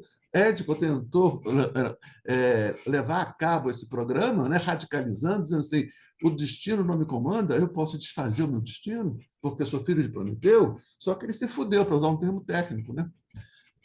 Só que esse homem moderno é o Édipo 2.0. Édipo se fudeu porque ele não tinha tecnologia. Nós, Édipo 2.0, não estamos nos fudendo de uma maneira, não estamos nos fudendo de outra, porque nós temos uma tecnologia, né, que nos foi dada pelo Prometeu. Então, nós somos a realização do programa prometeico, que Édipo não conseguiu realizar porque tinha baixa tecnologia. Só que, na modernidade tardia ou na pós-modernidade, chama do jeito que for melhor, nós já começamos a viver o reverso do poder prometeico sobre a Terra. Não é? Nós estamos começando já a ver o lado sombrio das luzes. Né? Nós não olhamos apenas agora para as mercadorias maravilhosas, nós também olhamos para o lixo que ela produz, para o chorume que nós tentamos ocultar. Eu acho esse negócio de lixeiro de prédio uma coisa muito maluca, né? Você tem um lixo, bota no sacola e joga ali. A impressão que a gente tem a cada ato que aquilo foi por nada, né? Saiu do ser e foi para o não ser. Não! Tudo esconde, tudo é feito para esconder, né? Para esconder. Aquilo nunca mais eu sei de onde foi. Para mim foi por nada. Não tem outra coisa. Só que crescentemente nós somos chamados para ver que tem algo por trás da lixeira, da tampa da lixeira. Entendeu? E crescentemente. Fala. Não, pode falar, que crescentemente o quê? Crescentemente, nós somos chamados a ver agora não só a mercadoria, mas também seu feito como lixo, como degradação, como exploração, trabalho escravo, etc, etc, etc. Por trás daquele tênis da Nike que me promete dar saltos de 2 metros, o quanto tem ali de trabalho infantil, né, de degradação na natureza, né? Recentemente, nós somos chamados para ver o avesso do Prometeu. Sem negar E é o muito Prometeu. louco. Fala. E é muito louco como a gente inverte tudo, né? A gente acha que sujo é o lixeiro. E ele é quem limpa, né? O lixeiro é quem limpa. O lixeiro talvez devesse se chamar o deslixeiro. E nós O que Gil, produzimos o lixo, que seríamos os o lixeiros, né? deslixeiro, o Gil tem, né, uma música, A Mão da Limpeza. A mão da maravilhosa. É aquele álbum dele dos olhos, né? É A Mão maravilhoso da aquele álbum. Limpeza. Agora, você acha que com tudo isso, assim, que gera angústia? Eu estava até lendo um livro aí do índio, aí, A Vida Não É Útil. Isso, acho que a maior parte é o amanhã. Eu sou obrigado a reconhecer que você tenta, cara. Você corre atrás. Aí eu estava lendo. Você não se dá por vencida. Aí, assim, eu falei assim, poxa, o cara tem uma visão do mundo, né? Ele está ali narrando. É claro que aquilo nos toca, né? Porque a gente está justamente nesse ponto, assim, de dizer assim, de um ponto de que já estamos atravessando, né? Aí o que acontece? Eu fico pensando se a gente tem condições de mudar essa visão do mundo que foi inaugurada, que nos acompanha há tanto tempo, né? Desde É de disso que se sempre. trata, Margarete. A crise, eu entendo assim, a Extrema-direita. extrema-direita como um exemplo da exaustão desse modo. Como é que a extrema-direita... A gente vai tentar entender o corpo da extrema-direita, quais são as paixões que compõem, né? Mas é um sintoma disso. O artigo que eu escrevi é Bolsonarismo como fenômeno da pós-modernidade brasileira, mas é um fenômeno. A extrema-direita é um fenômeno da pós-modernidade mundial. E a modernidade, o quê? É o fenômeno do esgotamento da modernidade. Entendeu? Por isso que eu falo assim, a necessidade de um pensamento ontológico pós-metafísico, para dar conta. Porque já não dá para pensar essas questões que você aí tentou balbuciar e conseguiu trazer a cena, a essa sua inquietação, que é nossa, não dá para pensar isso no modelo da representação sujeito-objeto. Porra, não dá, cara. Não é que eu não queira. Entende? Isso é uma exigência. A gente sente que a hora está exigindo. A gente está atendendo a essa exigência, sabe? Pensar é pensar não pelas questões que eu invento da minha idiosincrasia, são as questões que me atravessam, que não vêm de uma idiosincrasia. Entende? Você não tem potência. Pensamento idiosincrático acaba logo, né? O que mais? Aline? Ai, professor, estou aqui gritando os ovos, mas eles demoram, viu? Não, então Esse omelete demora, vai então demorar você. muito para ficar pronto. Acho que não vai ficar pronta nunca, mas o Não, processo é não quer ficar muito pronta, não. gostoso. O negócio é não ter muita exigência, é conviver, ouvir, quando for lavar a louça, dar uma olhada, vai ouvindo, e as coisas vão encontrando. É que nem uma água que ainda não encontrou o seu leito, né? Daqui a pouco ela vai encontrar o seu leito, mas não é rápido, mas ninguém está com pressa. Não se afobe, não, que nada é para já. Vamos lá, Antônio, para encerrar a gente aqui. São três questões muito objetivas. Na verdade, é uma reflexão, uma contribuição e duas perguntas muito objetivas.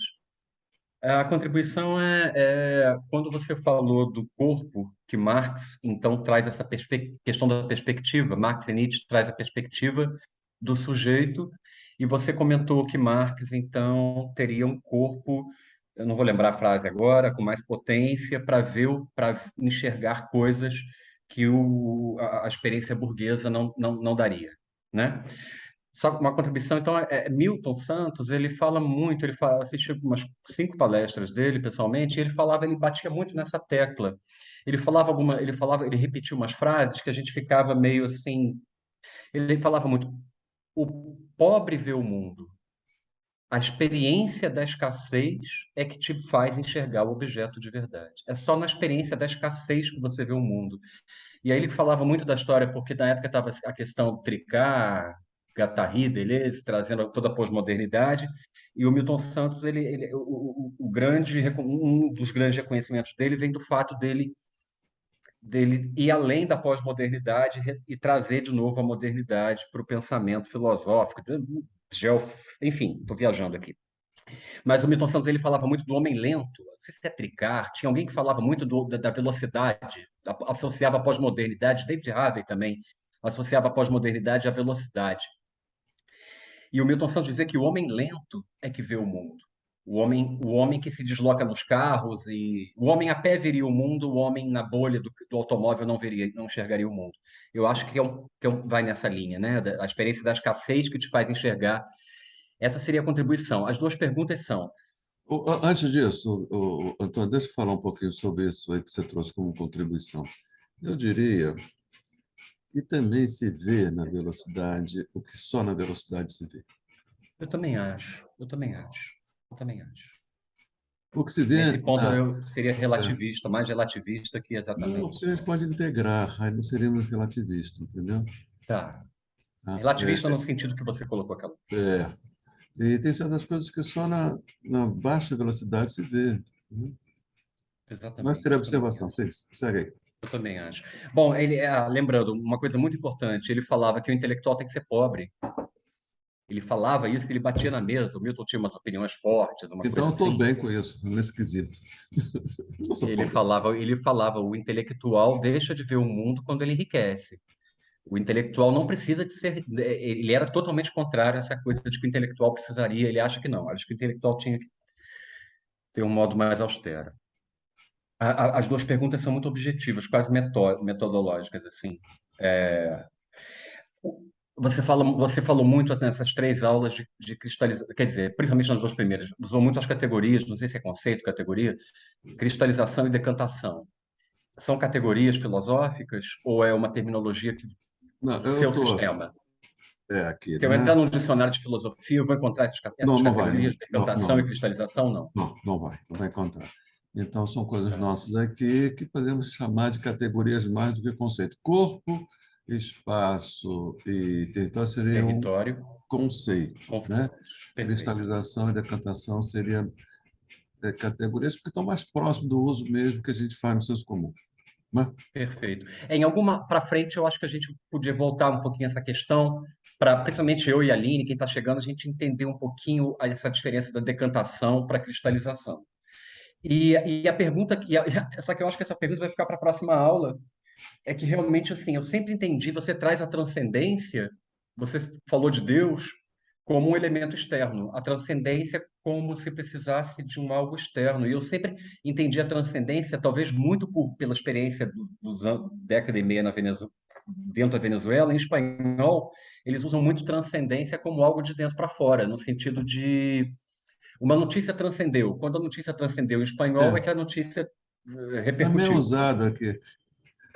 Eu sempre tive essa visão da transcendência, Eu essa falei do coisa mito. meio que como algo que de dentro para fora e que se transformaria numa terceira coisa, enfim.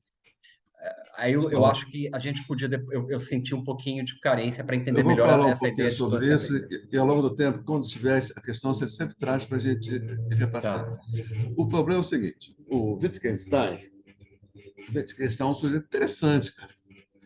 Ele tem uma filosofia e depois tem uma segunda filosofia que é oposta da primeira, sabe? O Ludwig Wittgenstein, aquele sujeito austríaco, foi para a Inglaterra, né? E então ele tem a frase famosa dele, que é uma frase de para-choque de caminhão, né? O tamanho do meu mundo é o tamanho da minha linguagem. E a outra é que as palavras envenenam o pensamento. Então, assim, todo pensamento é verbal. O pensamento matemático é verbal, no seu próprio verbo, né? Na linguagem matemática. Né? E o pensamento, vamos dizer assim, você não consegue pensar se não seja verbal. O que é verbal? Ele se desdobra no interior de uma linguagem. Portanto, ele opera com palavras. Então, volta àquela questão que a gente trabalhou. Se você quer uma clareza absoluta, você é obrigado, então, a inventar uma palavra, para não vir contaminada pelos usos diversos. Agora, se você inventa uma palavra, ninguém vai entender. Você tem que fazer o quê? Uma palavra vai fazer um glossário. Então, em geral, se inventam palavras, ou se pega uma palavra do senso comum, por exemplo, a palavra crítica. Vou pegar a palavra crítica. É uma palavra totalmente consagrada, só que não era. Quando o Kant colocou no título das suas 3 críticas, crítica da razão pura, crítica crítica da razão prática e crítica da capacidade de julgar, ele pegou essa palavra critique em alemão, lá de uma ciência que eu nem sei qual é, uma ciência assim, com um objeto muito delimitado, não sei se zoologia, e pegou essa palavra, tirou de um contexto, jogou no outro, e essa palavra ganhou fortuna, que acabou tendo um sentido distinto do sentido originário que Kant deu, que é distinto do sentido que tinha na ciência. Portanto, essas palavras todas estão envenenadas. Por isso que o Wittgenstein fala, a palavra não há pensamento sem palavra, mas a palavra envenena o pensamento. Por exemplo, a palavra transcendente. Né? Eu estou aqui... Quando se fala também em transcendência, você sai de um lugar e vai para outro, sem mediação material. Um exemplo, assim, porque eu tive. Quando você tem filho, você está muito absorvido com o filho, você não vê certas coisas. Quando você é avô, já está mais tranquilo. Então, uma vez, a Alice, minha neta, primeira, eu andava, aí estava comendo numa pizzaria com os pais, ela estava assim, muito já cansada daquele lugar, eu falei, ó, deixei os pais dela, olha, vocês estão comendo que eu vou dar uma volta com a Alice para vocês comerem tranquilo. Aí saio, logo tem uma loja, era em Ipanema, de esquina, uma loja você vê que era de produtos caros, e tinha uma bolsa no chão, um assoalho da vitrine. Ela falou assim, bolsa. Ela estava começando a falar. Viramos, aí tinha uma barraquinha de camelô, com bolsinhas de crochê, caberia ser um cigarro, um celular. Ela falou assim, bolsa. Cara, coisas tão distintas, tão distintas. E ela deu o mesmo nome, porque ela tem a capacidade de transcendência. Então, tem nesse sentido. Porque se ela não tivesse, se ela ficasse na imanência, bolsa só seria aquela. Como pais, o pai dela só é aquele. O outro não é pai. Portanto, tem certos nomes que estão inscritos numa corporeidade, tem outros não, que transcende aquela corporeidade e pode ser também nomeado uma corporeidade bem diferente, porque uma era de tricô, outra era de couro. Estava no lugar, uma estava pendurada e a outra estava no chão, formatos, tamanhos, mas ela disse, bolsa. Aí ela estava adquirindo a linguagem, mas já tinha essa capacidade de transcendência que é imanente. Tá certo? Então, transcendência também tem esse nome. Transcendência é aquilo que é, nesse sentido, a transcendência que eu usei é do sobrenatural, que é como o mito grego, o mito judaico conta essa história. Tem a natureza e tem um Deus sobrenatural que, em última instância, é o responsável pelas mudanças que ocorreram na natureza, até a conclusão do mundo. Depois, ele dá a sua obra como encerrada, agora a natureza ela mesma se produz e o ser humano produzido no interior da natureza com matérias da natureza. Né? Então, se cristalizou essa ideia de uma transcendência como sobrenaturalidade. Quando você fala imanente, precisa saber, muitas das vezes, para entender um sentido de uma palavra, esse é um recurso que eu uso, procure entender qual é o seu antônimo. Né? Então, esse imanente, qual é o antônimo? É o sobrenatural? Ou o antônimo é o que segue adiante? Entendeu? Então, muitas vezes, para entender um sentido de uma palavra, você busca... Por exemplo, a palavra verdade. Qual é o seu antônimo? Pode ser mentira. Então, a verdade tem um sentido cujo antônimo é mentira. Pode ser falso. Né? Tem outro sentido. Falso, portanto, eu estou falando de verdade cujo oposto, o antônimo, é falso. Eu estou falando de verdade como uma estrutura lógica. Né? Se eu estou falando verdade cujo oposto é o oculto, já estou numa outra dimensão. Então, para entender o sentido das palavras, por exemplo, mas qual é o oposto disso? Porque as palavras têm... Sem palavras não pensamos, mas as palavras muitas vezes envenenam o pensamento. Me desculpa, eu tenho que falar só mais uma coisa. Em cima desse exemplo, em cima dessa questão que você deu do antônimo, uma palavra que eu acho genial, assim, um exemplo genial para se pensar, que prova essa importância do antônimo para ajudar a entender o próprio, é indígena. A gente tende a opor indígena a branco, a não indígena. O Isso. oposto a indígena é alienígena. É. Então, entende? Então, cada vez que a palavra indígena é dita, o sentido dela é dado pelo antônimo. Ela está se opondo ao quê? Né? Então, você vai ver, né, qual é o sentido que está sendo empregado. Exatamente. É uma boa técnica. Professor, posso fazer uma pergunta bem objetiva? No nosso contexto da nossa aula, o antônimo de imanente é transcendente? Eles são esses dois... No nosso contexto aqui da nossa aula, imanente e transcendente são antônimos?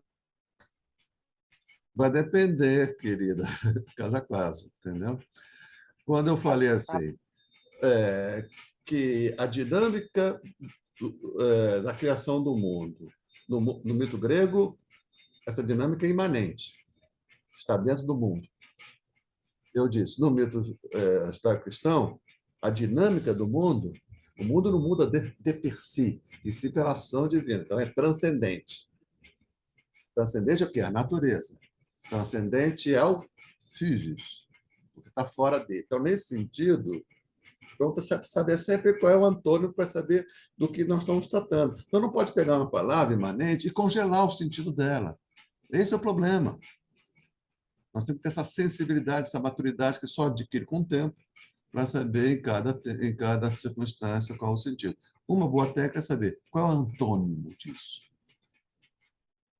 Então, a palavra imanente pode ter diversos antônimos que vai mostrar que em cada contexto, a depender do antônimo a que ela está se referindo, ela tem um sentido próprio, diferente, tá? Não tem jeito, porque na nossa aula a gente abrange diversos contextos, né? Isso, então, às vezes vai ser usada uma palavra com sentido diferente, não tem jeito, não existe antídoto contra isso. Isso é Babel. Quem mandou tentar construir uma torre para atingir o céu? Deu nisso. Bia, alguma coisa, querida? Bia Martins. Tudo certo, já falei só aquilo que eu queria falar, tudo certo. Buscardini, tudo bem? Então vamos. A Linda não já saiu, né? Ok, então eu vou postar talvez hoje, amanhã. Não, amanhã eu vou viajar. Talvez eu poste esse vídeo só na sexta, tá? E um abraço, beijos e carinhos sem ter fim. Nos vemos na próxima quarta-feira. Tchau a todos aí, até quarta. Tchau, tchau. Tchau, pessoal. Valeu. Tchau, Alinha. Seja bem-vinda.